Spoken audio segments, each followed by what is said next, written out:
दिसंबर का महीना आ चुका था। सब अपने घर में दुबके हुए थे। सड़क पे सिर्फ धुंध ही धुंध थी। पर कुछ लोग सड़क के किनारे बैठे हुए थे और हाथ सेक रहे थे और सर्दी भगा रहे थे।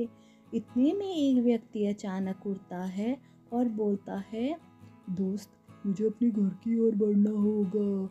मेरे घर वाले मेरा इंतज़ार कर रहे हैं। काफ़ी लेट हो गई है। मैं अपने घर की ओर बढ़ता हूँ। सर्दी भी बढ़ गई है। वो अपने घर की ओर बढ़ जाता है और दूसरा व्यक्ति प्रार्थना करता है कि सबकी रक्षा करना। गलियां सुनसान थी, सिर्फ बत्तियां ही दिख रही थी घरों की। एक घर था, उसमें दो लड़कियां रहती थी। एक का नाम राधा था, एक का नाम मीरा था। मीरा बड़ी थी और खूबसूरत भी थी और राधा भी खूबसूरत थी। अचानक राधा उठती है और बोलती है, दीदी, हमारे माँ बाप हमें छोड़ के क्यों गए? वो होते तो हमें कुछ चीज़ की कमी नहीं होती। अब ठंड भी बढ़ चुकी है और लकड़ियाँ भी ख़त्म हो गई है। हम क्या करेंगे कल? इतने में मीरा बोलती, तुम चिंता मत करो। जब तक मैं हूँ तुम्हें किस बात की चिंता करने की ज़रूरत नहीं है। मैं सब तुम्हें दूंगी जो हमारे माँ बाप दे सकते हैं। कल सुबह होते ही हम लकड़ी ले आएंगे। चलो, जितनी लकड़ियाँ पड़ी हैं उससे हाथ सेक लेते हैं। दोनों हाथ सेक रहे होते हैं। लकड़ी सिगड़ी जलाकर दोनों हाथ सेकते हैं और सर्दी भगाते हैं।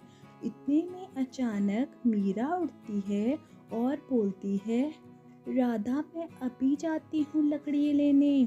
रात तक आ जाऊंगी, वैसे भी रात सुबह होने वाली है। इतने में मीरा बोलती है, दीदी, कृपया करके आप सुबह ही चल जाना। वैसे भी सुबह होने ही वाली है।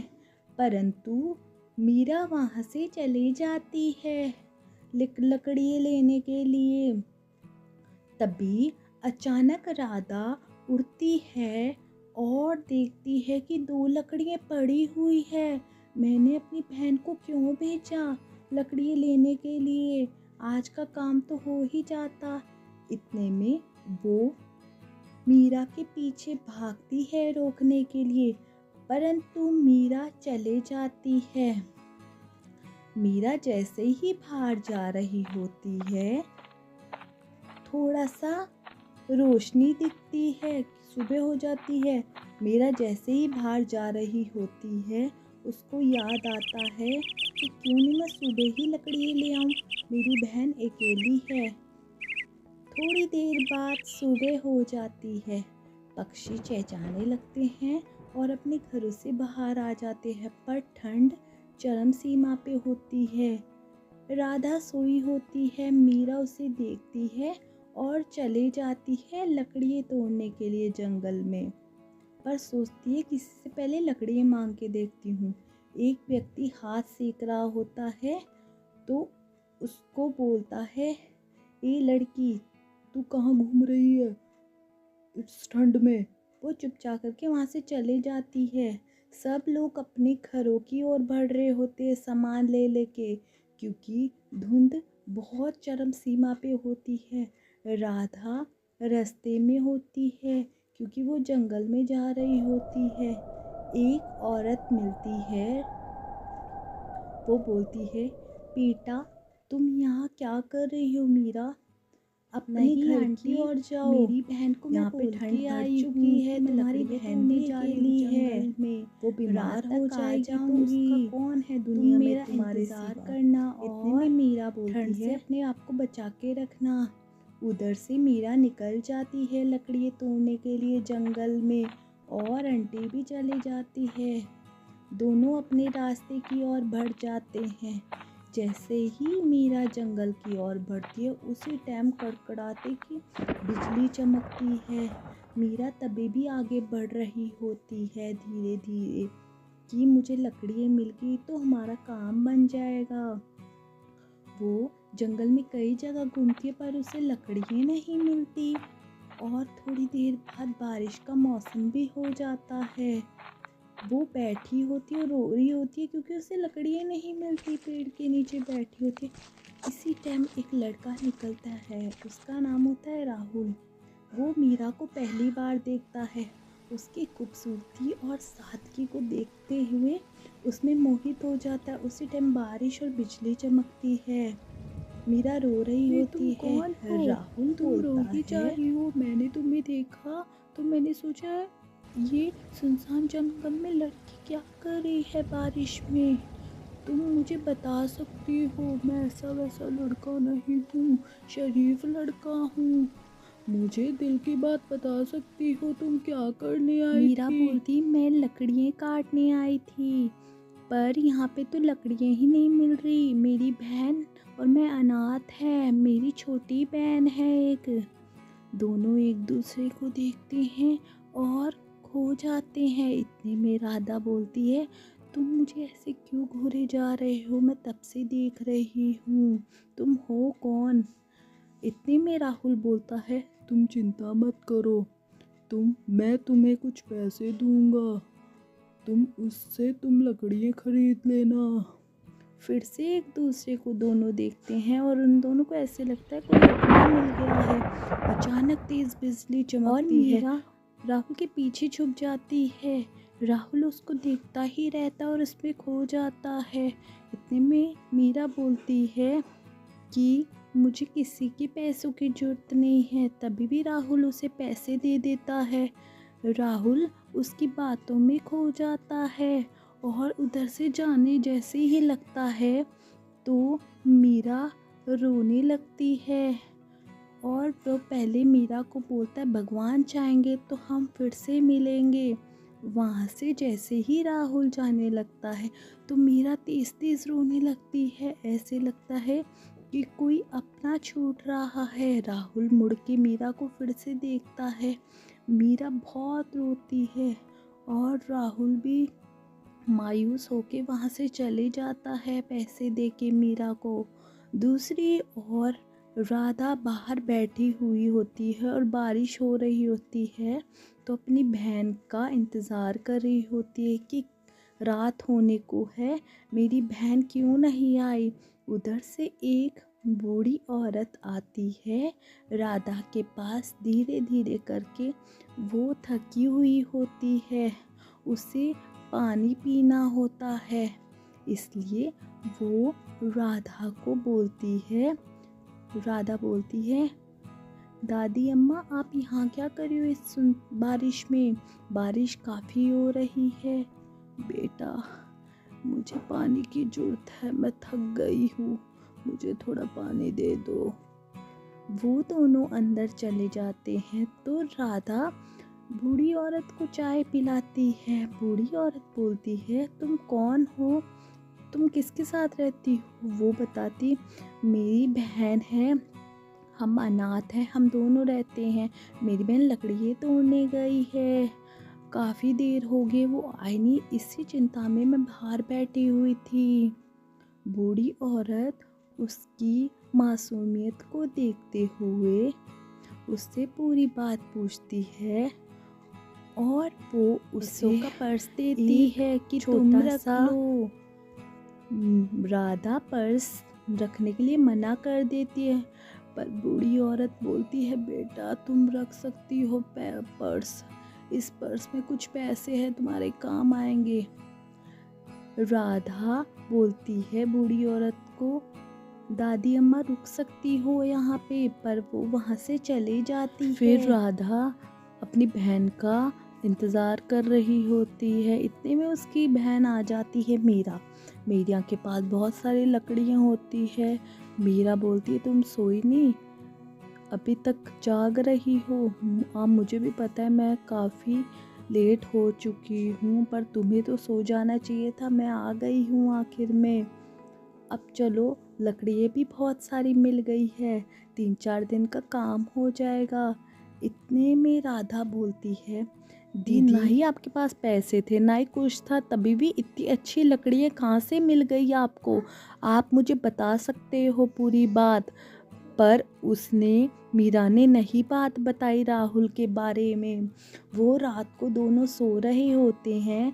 मीरा को सपने में राहुल की छवि ही दिख रही होती है। वो उसको याद कर रही होती है सपने में और उसको नींद नहीं होती। दूसरी ओर राहुल भी मीरा को याद कर रहा होता है। उसको सपने में मीरा दिखती है, वो उसको ही याद कर रहा होता है। अचानक सुबह मीरा उठती है, देखती है राधा और मीरा अपना घर छोड़ के बारिश में जा रही होती है, क्योंकि उनका घर पानी से भर गया होता है। वो मायूस होकर अपना घर छोड़ के जा रही थी और ये सोच के कि कोई ना कोई रास्ता तो मिल ही जाएगा बारिश रुकने के बाद। वो एक पेड़ के नीचे बैठी होती है। अचानक उस पेड़ की और घर की मालकिन आती है कि उठो मेरे पेड़ के नीचे से, मेरे पेड़ को भी गंदा कर दोगी तुम लड़कियों। उधर से चल जाते गुस्से में होकर। इतने में वो ही दादी आती है जिसे राधा ने चाय पिलाई थी। राधा को वो दादी बोलती है, बेटा तुम यहाँ क्या कर रही हो राधा? तुम अपने घर में क्यों नहीं हो? इतनी तेज़ बारिश और ठंड में इस पेड़ के नीचे क्यों बैठी हो? और ये लड़की भी कौन है तुम्हारे साथ? बहुत सुंदर है। मुझे बताओ, मैं कुछ तुम्हारी मदद कर सकूं? राधा सोचती है कि बताऊं कि नहीं बताऊं, पर दादी बार बार पूछती है तो फिर राधा बता देती है कि ये मेरी बहन है, मीरा मेरी बड़ी बहन है। हमारी छत से पानी पड़ रहा था तो हम इस पेड़ के नीचे आके बैठ गए। दादी बोलती चलो मेरे साथ, मैं अपने घर ले जाती हूँ। दादी अपने घर में लेके आती है। उधर राहुल खड़ा होता है बाहर जाने के लिए। राहुल को दादी बोलती है, छत नहीं थी, पानी पड़ रहा था, बारिश से खराब हो गया था घर, तो वो पेड़ के नीचे बैठी हुई थी। इतने में मीरा और राधा आती है तो राहुल उन्हें देख लेता है और राहुल को वो दादी बोलती, ये लड़कियां हैं दो। मीरा को भी बताती है कि ये मेरा पोता है। राहुल और मीरा एक दूसरे को देखते हैं और उनको यकीन नहीं होता कि वो फिर से मिल गए। भी दादी मीरा को बोलती है, रुको मैं तुम्हारे लिए चाय लेके आती हूँ। राधा के साथ दादी चल जाती है चाय लेने के लिए। मीरा सोचती है मैं क्या करूँगी अकेले राहुल के साथ। वो भी जाने लगती है वहाँ से दादी और राधा के पीछे। इतनी वो जैसे ही जाने लगती है, मीरा को राहुल बोलता है, रुको मीरा।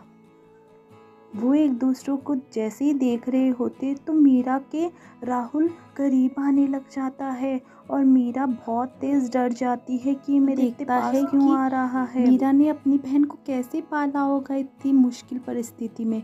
इतने में राहुल बोलता है, मीरा तुम्हें मुझे बताना चाहिए था कि तुम्हारी ऐसी परिस्थिति है। मैं उस दिन ही तुम्हें घर में ले आता। तुम मुझे बता सकती थी कि तुम्हारी इतनी बुरी परिस्थिति है तो मैं तुम्हारी कुछ मदद कर देता। इतने में मीरा बोलती है, मैं तुम्हें कैसे बता सकती थी? ना ही उस दिन के बाद हम दोनों मिले, ना ही हम दोनों ने एक दूसरे को देखा था। कभी मौका ही नहीं मिला। इतने में मीरा अपना मुंह फेर लेती है और राहुल बोलता है, मीरा मैं आज तुम्हें कुछ बोलना चाहता हूँ। मैं उस दिन भी बोलना चाहता था पर मौका नहीं मिला। मैं तुम्हें जीवन साथी बनाना चाहता हूँ, उस दिन ही बनाना चाहता था। मीरा बोलती, मैं तुम्हारी कभी नहीं हो सकती। मैं बहुत गरीब हूँ और तुम बहुत अमीर हो, हम दोनों का मिलन नहीं हो सकता। वो सारी बातें उनकी दादी सुन रही थी राहुल की। और दादी बोलती, बेटा राहुल तुम मुझे उस दिन ही बता देते जिस दिन तुम जंगल से आए थे। मैंने तुमसे पूछा था कि तुम लेट कैसे हो गए, तुमने नहीं बताया। तुम्हें बताना चाहिए था। और तुम उस दिन के बाद कुछ बदले लग रहे थे। जब मैंने तुमसे पूछा तो तुमने बताया नहीं। अब तुम्हारा इन दोनों का निर्णय है, जो होगा मुझे बता देना। इतने में राहुल बोलता है, मीरा तुम मुझे बता देना, तुम्हारा निर्णय ही मेरा को पुराने दिन याद आ जाते हैं कि जब राहुल ने जंगल में मदद की थी। वो जल्दी से बाहर जाती है राहुल के पास। राहुल बाहर खड़ा होता है और बारिश भी बहुत तेज होती है। राहुल होता है उधर से मीरा आती है धीरे धीरे। बारिश बहुत तेज हो रही होती है। अचानक बिजली चमकती है और राहुल को वही दिन याद आ जाता है जब मीरा उसके पीछे छुपी थी, जब बारिश हुई थी। वो तो राहुल उसकी आंखों में फिर से खो जाता है। मीरा बोलती है, मुझे भी ऐसा जीवन साथी की ज़रूरत है। जिस टाइम मेरे पास पैसे तक नहीं थे, उस टाइम उसने पैसे दिए थे, और जब छत नहीं थी तब उसकी दादी ने छत दी थी। तो मुझे ऐसा जीवन साथी ही चाहिए। मैं तुम्हारे से शादी करने के लिए तैयार हूँ। दोनों एक दूसरे को देखते हैं और हमेशा के लिए एक दूसरे के हो जाते हैं और वहाँ से चले जाते हैं, और बारिश और तेज स्टार्ट हो जाती है। असली जीवन साथी वो होता है जो आपके बुरे समय में आपका साथ दे। अगर आपको मेरा चैनल अच्छा लगा तो उसे लाइक एंड सब्सक्राइब करना ना भूले और बेल आइकन को दबाना ना भूले अमेजिंग वीडियो के लिए।